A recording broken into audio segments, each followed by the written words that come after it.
Much better. Um,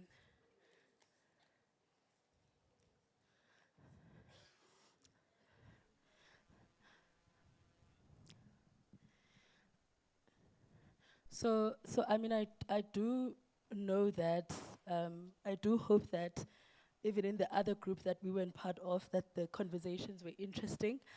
Um, and this is really just going to be a very straightforward contribution. I'm just going to pose some of the questions to the panelists just to see what are some of the contributions that came in. What are some of the key takeaways and thoughts in terms of what should be included in these guidelines? And I will start with Uxolile. Hopefully we can get to all these questions, but we'll see. So please also try and keep your input straight to the point, just so that we're able to get through the rest of the questions. So I'll start with you, Xolile, in terms of the key, principles. In some of your discussions, what are some of the key principles that people were putting on the table that need to be considered for the guidelines for 631? So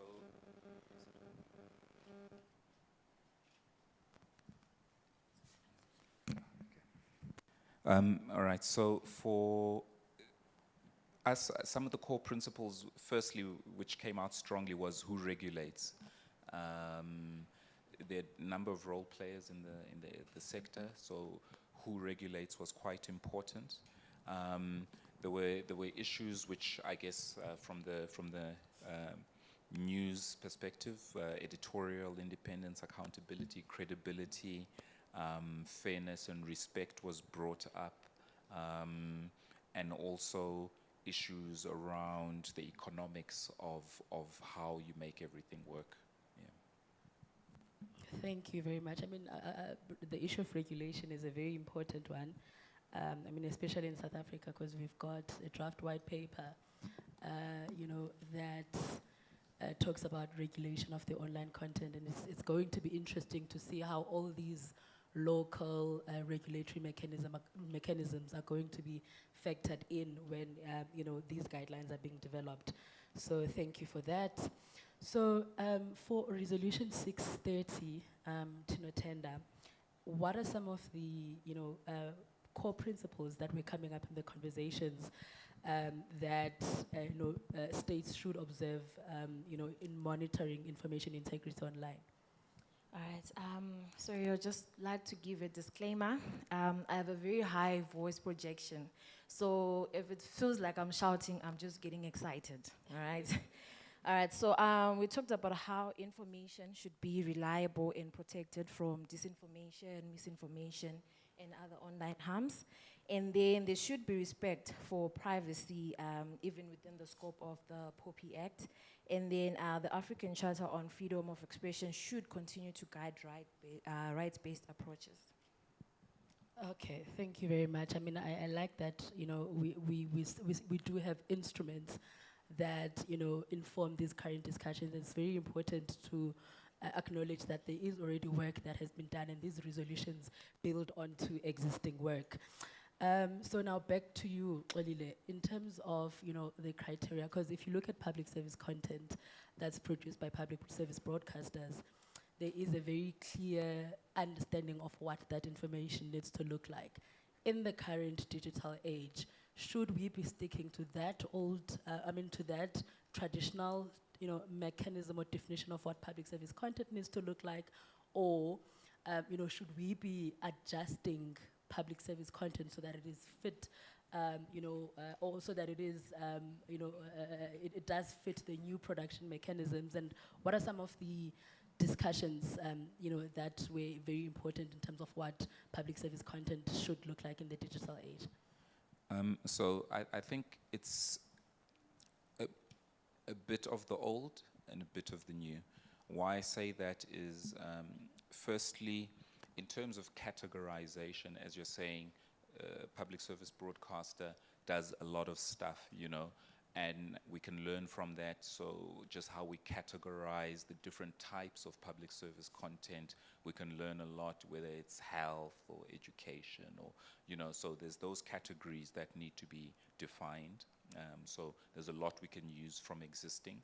But in terms of the change, one of the things we noted was in the public service content space, when you go outside of the public broadcasters, you'll have two categories of people making content, some for gain, for financial gain, and others more for public good. And in that instance, that content would actually have to be treated differently depending on the intended outcome of the content creator. I think those were probably the key points that were brought up here. Yeah. All right. No, thank you very much for that. I mean, it's always very important. Another thing that was raised in those discussions was the issue of balancing freedom of expression. While we think about regulating the online space. And I'm going to come back to you, Tinotenda, now with that in mind to say, what are some of the specific, guardrails that need to be observed to ensure that, while this monitoring, to ensure that the monitoring that is envisaged does not violate human rights-based approach?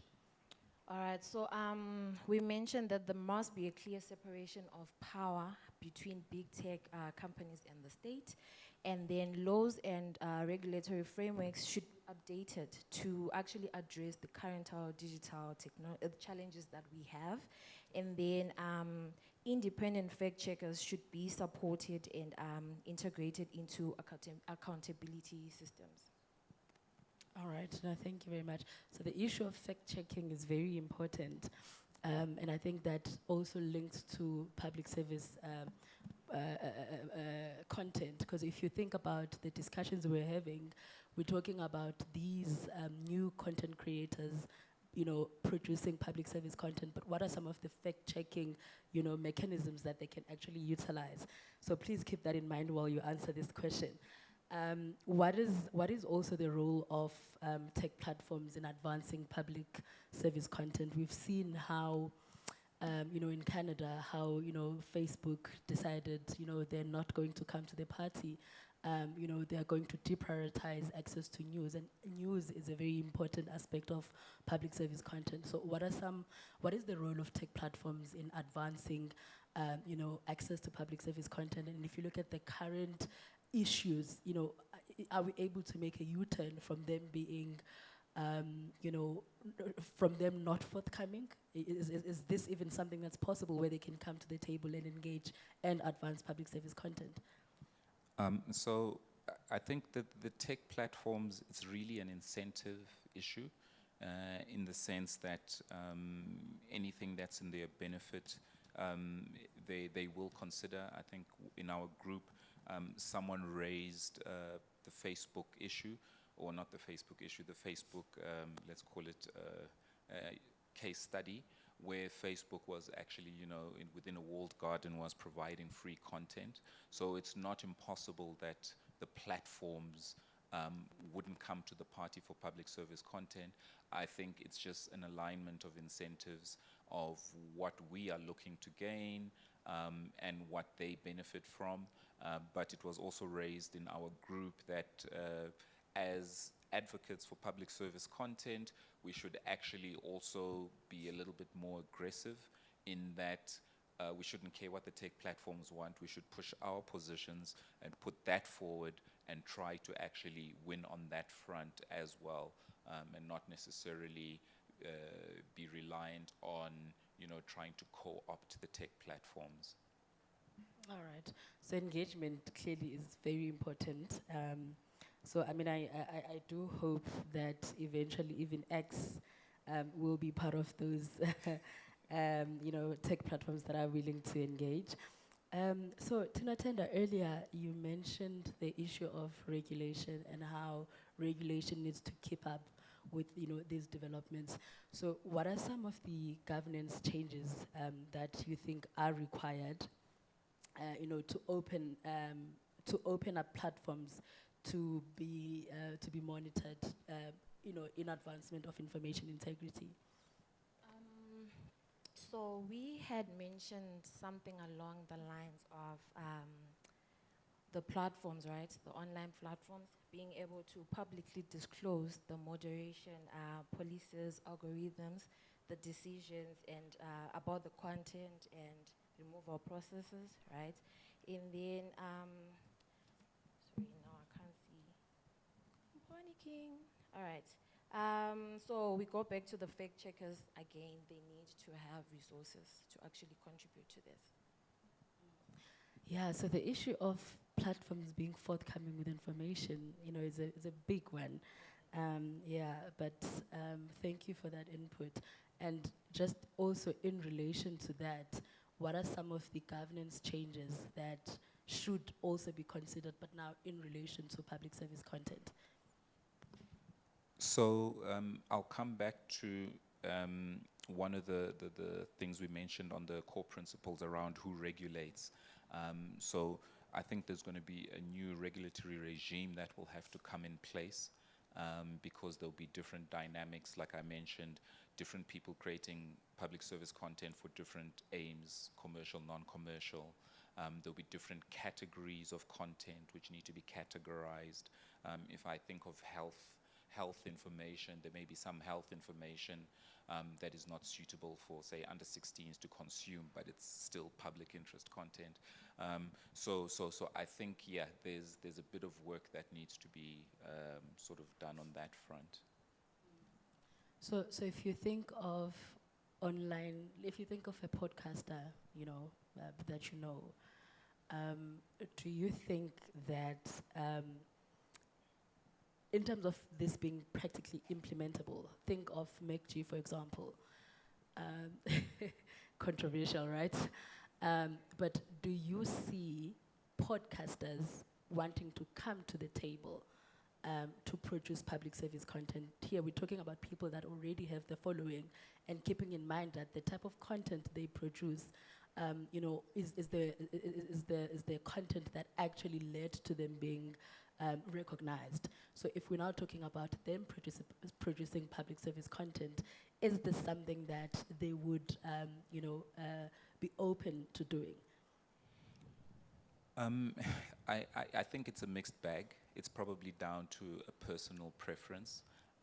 But I think what the focus should be for us is more around format, the media format, and how that media format supports the end goals of public service content, because there may be a lot of people who want to create podcasts around certain health topics, but have never seen the need to, because there's the whole funding of the content creation, how am I going to get it distributed, et cetera, et cetera. So I think there are those kind of impediments that may, in the current context, be limiting the number of people who want to create content. I think maybe with the right regime, that may actually change. Okay, all right. No, thank you for that. So just in terms of, an enabling environment, and the role of government in creating that enabling environment to ensure that there is monitoring, of information integrity. In your discussions, what are some of the inputs that were coming up, in terms of what the role of government could be in that regard? All right, so one of the things is that we need to invest or have digital literacy programs that teach people to be able to distinguish misinformation and disinformation. Because if you notice that different information is received differently by different people, right? So if anyone from like this room sees a certain picture, maybe a deep fakes and whatnot, you can tell that this is not true. But people maybe in the marginalized communities, they need to learn how to distinguish the what's true and what's not, because what you see online is not always the truth. Sorry. And then we also need to, I think this is a very important thing wherever you're taking this, but please dedicate resources for regulatory agencies to be able to hire and train staff with expertise in technology, human rights, using multilingual content moderation, and then create legal and procedural frameworks enabling transparent partnerships between the government, civil society, and international actors. Yeah, thank you. The issue of African languages is very important. Africa is a very diverse country. There's thousands of languages, so it's also important that that's factored in. But just going back to your point around literacy, whose role is it, though? In this case, I think us as a society, we need to go out there and teach, especially be it our parents, then they teach theirs, it becomes like a snowball. Yeah, like pass it on to the next person. Because if you wait for the state to do that, chances are it won't happen. Yeah, no. In fact, I actually support that because the minute you look up to other people to get it done, it'll never be done. Yes. But it's also, yeah, I think it would actually work if, even people that attend such, discussions and now have a better understanding of what literacy is, then they can go back to their different communities and impart that knowledge. Right. So guys, in December, please don't forget to teach your people digital literacy. For those that are going to be going to rural areas. So we are almost at the end of our session. So the last, session, it is the last session, but the last question I meant to say. So the issue of incentives is a very tricky one, Olile. As much as it is important, but who qualifies? Who determines how much money should be given to these new players? And what funding schemes, or incentive schemes should we be thinking about in relation to public service content? What are some of the discussions in your group, and are there any interesting proposals? So in terms of the creation of the content, maybe I must raise one point that was raised quite sharply, is that the content that is being created should, from the onset, theoretically be taking the end user into account. So the person who's going to consume that content and actually bring them into the discussion as well. So just get that out of the way. But we first sort of explored the current funding regime or landscape, and what content is funded, and if those vehicles are potential ways for us to fund content. So that was one aspect. Questions around that were around the scalability of that model. One of the propositions was just to look at maybe content is created, and if it meets certain criteria or benchmarks, could then qualify as public service content, and the creator could be refunded, reimbursed. But yeah, those are just ideas, but there's no solid regime in the sense that something that is scalable, because when you think of the amount of information that is required out there, it's just voluminous. But the capability to create content is very restricted by financial constraints. So how do you sort of manage that that chasm between the two? And can you also just elaborate on a point that was raised in the group discussion around the issue of advertising and public service content, in the digital space? Because I remember you were cautioning against, including adverts if content is categorized as public service content.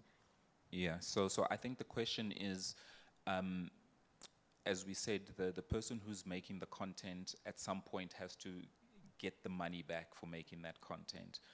The question is, are they going to rely on some kind of rebate or some kind of incentive scheme, or are they going to try commercialize the content themselves?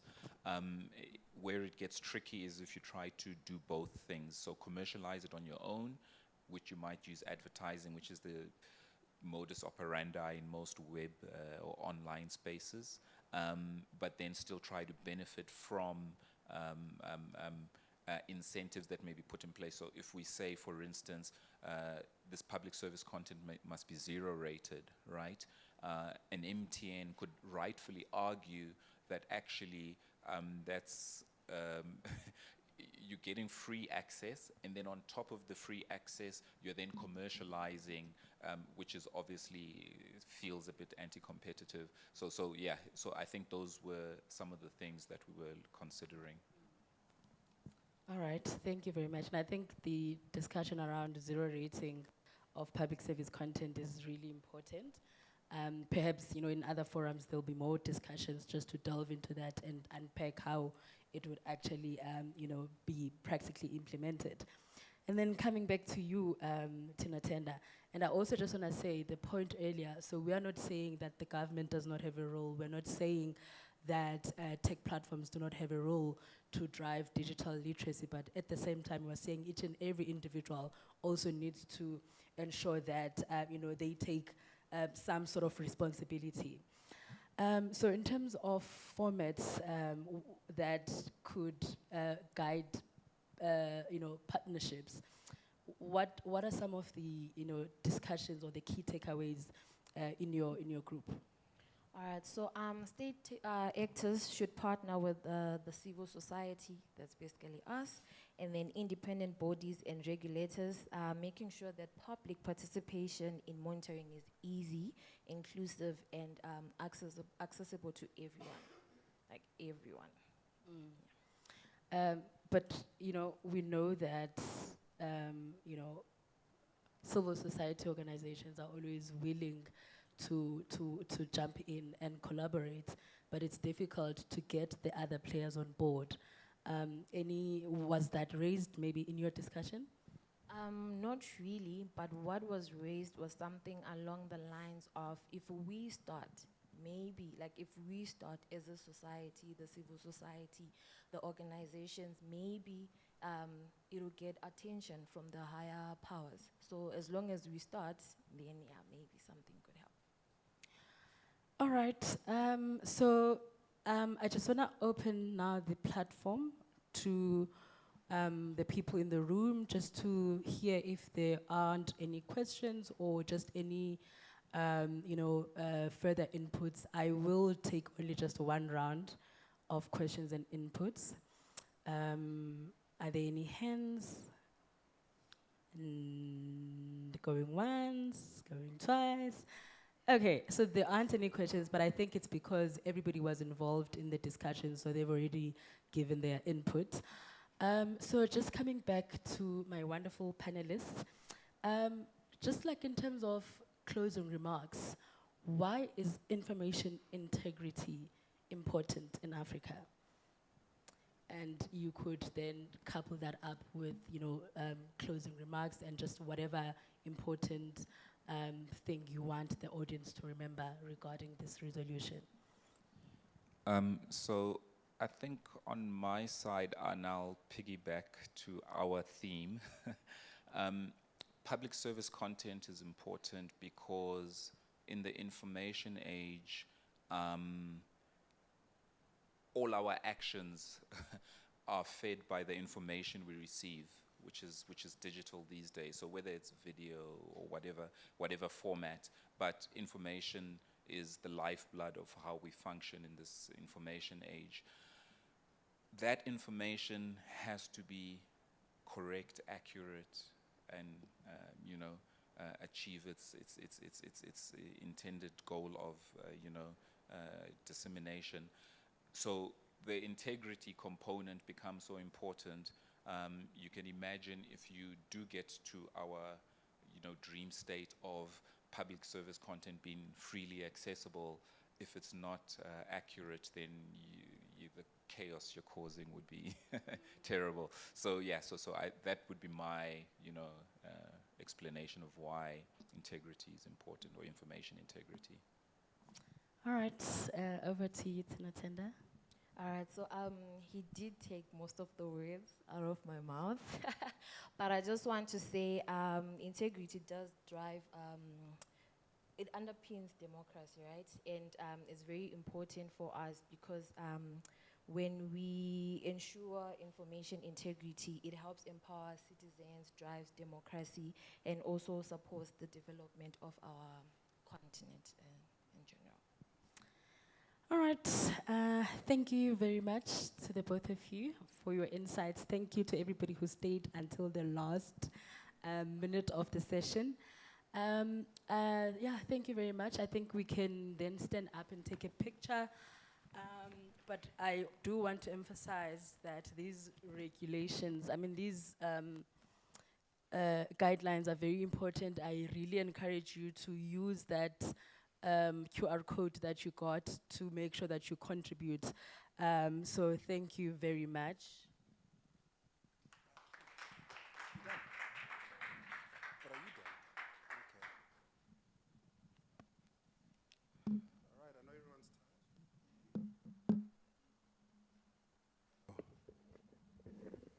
Hello. Am I audible? I know everyone's tired. Thank you very much for staying till this late. It has been a very long and very productive day. I hope that everybody has good takeaways from all the panels. Thank you to all our speakers, and thank you to all our contributors, and most of all, thank you to everybody that attended, and we hope to see you again. I don't have much more to say, so we can adjourn. The bar is open, by the way, if anybody feels like having a Friday. I did check, the beers are cold. But yeah, thank you so much. We hope to see you guys again next year. And closing remarks from you? Okay. No, guys, my leader over here, Ulanda, wants to have some closing remarks. Please come up. No, just 1 minute. Oh, no problem. Sorry. But I mean, I think we do want to, as we close, just again emphasize the importance and our appreciation to CAS for supporting this event. And thank you to those that flew from other provinces and through trials and tribulations made it. Thank you to the panelists that took their time to prepare and to be here today. We really, really, really appreciate it. And I want to say thank you to you, so that's why I had to say something as well. Thank you very much for facilitating this discussion, for jumping in when we needed somebody on the panel. We really appreciate it. Thank you for handling this session with such professionalism. And yeah, the high energies kept us awake. So thank you very much, everyone. And also, I do want the SOS team to please come on stage. The team that is behind this work, Kudani and Carol, please. And then I'm also, yes.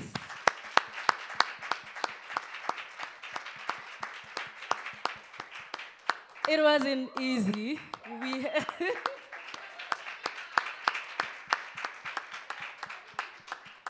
So we had, panelists dropping out last minute, but we thank, it is thanks to the SOS team that eventually at the end of it all, the event came together.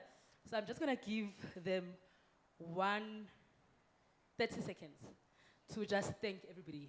I'm putting them on the spot, but I think it's important that I give you guys a mic, because I feel like I've monopolized this whole session. Like I've been, I've been in most sessions, and I do want to pass the mic.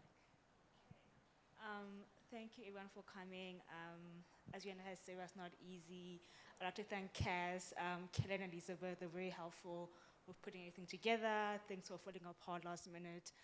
But eventually we made it here. So thank you to Kaz, and thank you to everyone in the room for making the time and staying with us until this long. You took time out of your Friday, knowing that it's end of the month. We are very thankful for your time. Thank you. Okay, thank you. I think they've said a mouthful. I'll just echo their sentiments for the last time. Thank you, everyone, and we're looking forward to a bigger and better one next year. Thank you.